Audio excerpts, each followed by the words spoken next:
अंबरनाथच्या निवडणुका आता शेवटच्या टप्प्यात येऊन पोहोचल्या आहेत.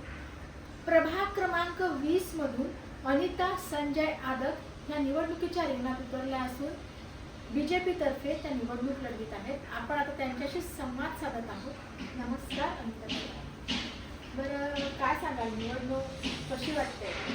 नाही, मी आता आधी मी माझी नगरसेविका आहे. 2015 आम्ही भारतीय जनता पक्षाकडून निधी राहिली होती आणि प्रचंड मतांनी लोकांनी माझ्यावर विश्वास टाकला आणि निवडून आले होते.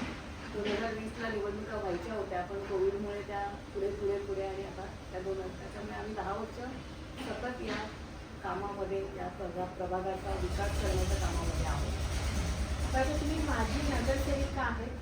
तुम्हाला वाटतंय का की हवा तसा तेवढा विकास हा तुमच्या प्रभागाचा झाला? अगदी म्हणजे मी हे मला कोणी झोपेत जरी विचारलं, माझ्या पतीच्या आमच्या डोक्यात कामाचेच विचार असतात आणि जे आम्ही आमचा जो हे होता अजेंडा त्याच्यावर आम्ही 100% खरं उतरलेलो आहोत.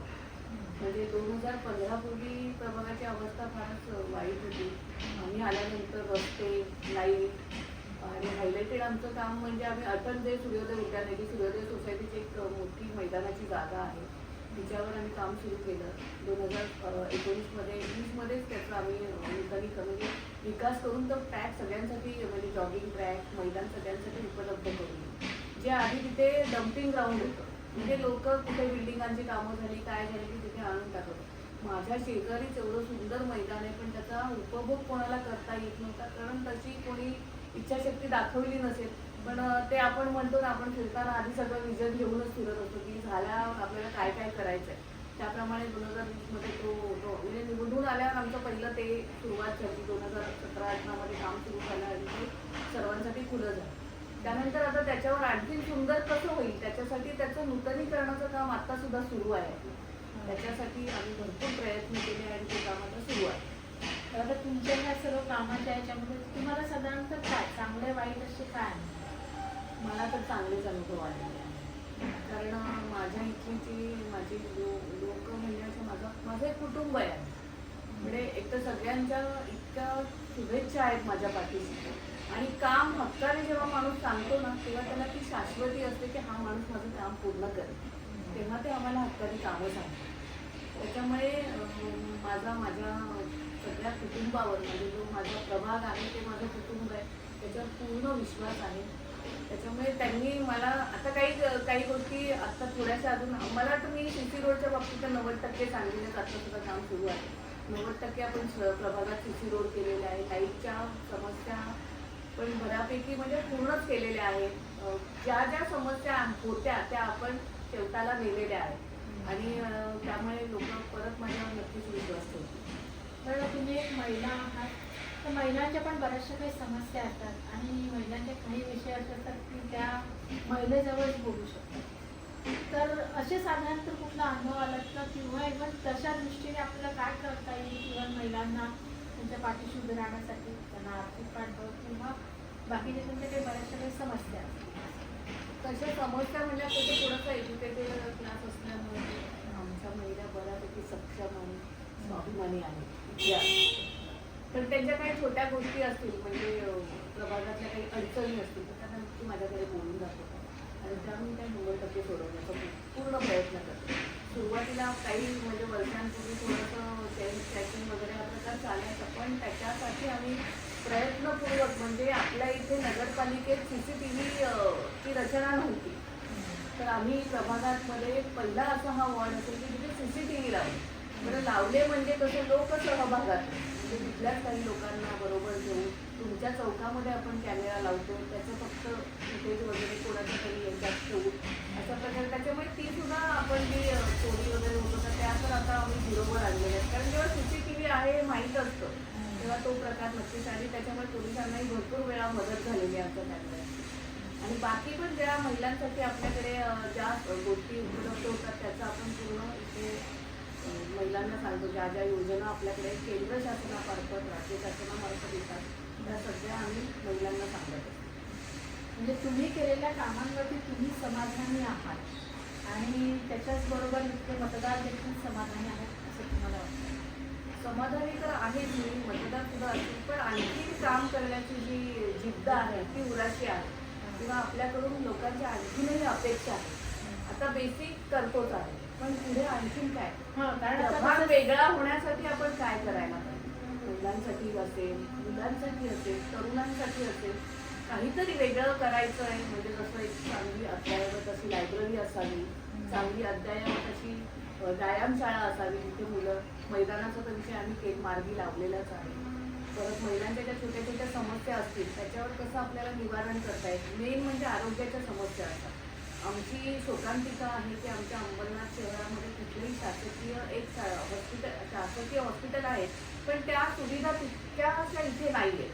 तर आपल्याकडे हॉस्पिटलचा एक प्लॉट आहे राखीव, त्याच्यावर KMच्या धर्तीवर कसं हॉस्पिटल होईल, त्यामध्ये तुम्ही तिथे गेलात तर तुम्हाला बाहेर कुठे जायला नको. आज होतं कसं, आरोग्य सुविधांसाठी आम्हाला अंबरनाथपासून ठाणा किंवा मुंबईला जावं लागतं. त्यावेळेस मध्ये खूप धोका पत्करून काही वेळेस आम्ही जातो तिथपर्यंत, कारण हा जो प्रवास आहे हा खूप लांबचा आहे. त्याच्यामुळे जो प्लॉट रिझर्व आहे हॉस्पिटलसाठी, तिथे KMच्या धर्तीवर कसं हॉस्पिटल होईल की तुम्ही त्या एका इमारतीमध्ये गेल्या तुम्हाला सगळं तिथेच करून मिळायला पाहिजे. आणि KM सारखं का म्हणावं लागतं, कारण हे जर शासनाचं असेल तर तिथे त्या सुविधा अगदी अल्पदरात किंवा विनामूल्य सुद्धा उपलब्ध होऊ शकतात. त्याच्यामुळे सगळ्या स्तरातले लोक त्याचा वापर करू शकतात. बरं, आता हे विकास आलं, कारण सध्याचं पर्व हे विकासाचं आहे. त्याच्यामुळे प्रभागाचा विकास झाला की आपोआप गावाचा पण विकास होतो, शहराचा विकास होतो. त्या दृष्टीनेच आपण आपल्या प्रभागाचा पण विकास, म्हणजे बाकीच्या ह्या पाणी, रस्ते, गटार हे तर आहेच, पण त्याच्या व्यतिरिक्त देखील आपल्याला विकास कसा जास्तीत जास्त करता येईल. आणि प्रभागाच्या विकासाबरोबरच इथल्या मतदारांचा किंवा वैयक्तिक सुद्धा ते पुढे गेले पाहिजेत, त्यांचा पण विकास झाला पाहिजे. त्या दृष्टीने आपल्या बऱ्याचशा काही योजना आहेत. आपण तसं काय आणू? आता कसं आहे केंद्रामध्ये, आणि म्हणजे आम्ही नरेंद्र मोदींचे तुम्ही म्हणतात त्यांनी जे जे वर सुरू केलं ते कसं आपण खालपर्यंत शासनाच्या ज्या काही योजना आहेत, म्हणजे नरेंद्र मोदीजी हे विजन मॅन आहे. म्हणजे त्यांनी जे 2014ला सुरू केलंय, आज त्यांना किंवा आपल्या देशालाही मागे वळून बघायची गरज नाही. आज जगामध्ये मोदीजींचं नाव आहे, प्रत्येक देश त्यांना सत्कारित करतो. त्यांचाच वारसा देवेंद्रजी जपतायत. कालच देवेंद्रजींची सभा झाली, त्यांनी इतक्या छान छान घोषणा अंबरनाथसाठी केलेल्या आहेत. म्हणजे अंबरनाथचा सगळ्यात महत्त्वाचा म्हणजे पाण्याचा जो प्रश्न आहे तो मला वाटतं 2 वर्षात 100% मार्गी लागणार, कारण अंबरनाथसाठी धरणाचं काम सुरू आहे. तिथे बाकी पण काही शहरांना तिथून, पण धरण जेव्हा आपल्या जवळ येतं तेव्हा पाण्याचा जो प्रॉब्लेम आहे तो नक्की तो मोठा प्रॉब्लेम आहे अंबरनाथ शहरात. दुसरा विद्युत म्हणजे लाईटचा जो आहे, अंडरग्राऊंड केबलसाठी प्रयत्न चालू आहे.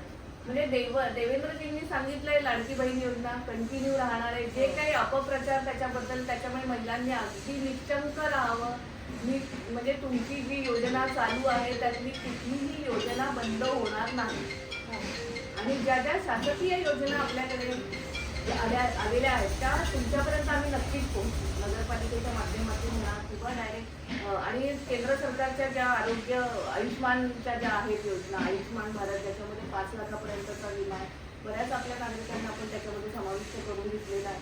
तर ज्या योजना केंद्र शासन, राज्य सरकार आपल्याला देत आहे त्या नक्कीच आपण सगळ्यांकडे पोहोचू आणि त्याच्या मार्फत काम पण आम्ही सुरू केलेलं आहे. तर आता 20 डिसेंबर रोजी मतदान होत आहे. तुम्ही मतदारांना काय मतदारात सुज्ञ असतो, सुजाण असतो. आणि माझा स्थायी आणि कायमचा विभागाचा जो मतदार खरोखर सुज्ञ, सुजाण आणि स्वतःचं मत वापरणारा वर्ग आहे. माझ्यावर भरपूर प्रेम करतायत. आता या निवडणुकांमध्ये तुम्ही बघताय की बरेच आमिष प्रलोभनं आलेली आहेत. ठीक आहे, येऊ देत, काही हरकत नाही. पण पुढच्या 5 वर्षात तुमच्यासाठी काम करणारा माणूस कोण आहे तो प्रत्येकाने ओळखावा. तो तुमच्या हातेला कसा धावून येईल ते तुम्ही बघा. आम्ही स्वतःचा विकास करणाऱ्यातले नाही, आम्ही प्रभागाचा विकास. आणि सातत्याने डोक्यात तेच असतं की आपल्या प्रभागासाठी काय करता येईल. आता प्रभाग मोठा झालाय, साई विभाग, कांचन विभाग एकत्र 20 नंबर प्रभाग झालाय, 2 पॅनल आहेत. त्याच्यामुळे प्रभागाचा विकास कसा होईल याच्यामध्येच आमचं पूर्ण लक्ष असतं. मी सगळ्या मतदारांना आवाहन करते माझ्या याच्यामार्फत की 20 डिसेंबर रोजी मतदान आहे. तर आपला प्रभाग हा प्रभाग क्रमांक 20 साई कांचे हुनपुरम परिसर असा आहे. प्रभागामध्ये 2 नगरसेवक असणार आहेत, 2चं पॅनल आहे. मध्ये चेतन चव्हाण माझा सहकारी आहे आणि मी तर माझी नगरसेविका ब मधून आहे. त्याच्यामुळे दोन्ही मिळून आम्ही एकत्र जर काम केलं तर म्हणजे मी अनिता संजय आता प्रभाग क्रमांक 20 ब मधून आहे आणि आपल्या नगराध्यक्ष पदाच्या उमेदवार आहेत तेजस्वी करंजुले पाटील, ज्या सुद्धा उच्च शिक्षित असल्यामुळे भाजपमय वातावरण होणार आहे. तुम्ही त्या दिवशी कृपया तीनही मतं ही भाजपला द्यावी, म्हणजेच कमळाला द्यावी. तुम्ही 20 तारखेला कमळावर विश्वास ठेवा. आम्ही पुढे 5 वर्ष नक्कीच तुमचा विश्वास पूर्ण करू आणि तुमच्यासाठी 24/7 म्हणजे 24 तास उपलब्ध राहू. आत्ताच आपण अनिता ताईंकडून बघितलं विकासाला मत द्या आणि आजकाल प्रत्येक मतदार हा सुजाण आहेत आणि तो विचारी आहे, तर त्यानुसार मतदार अनिता ताईंच्या पाठीशी उभा राहील आणि त्यांना बहुमूल्य मतांनी विजयी करतील अशी आपण अपेक्षा करू. जय हिंद, जय धन्यवाद.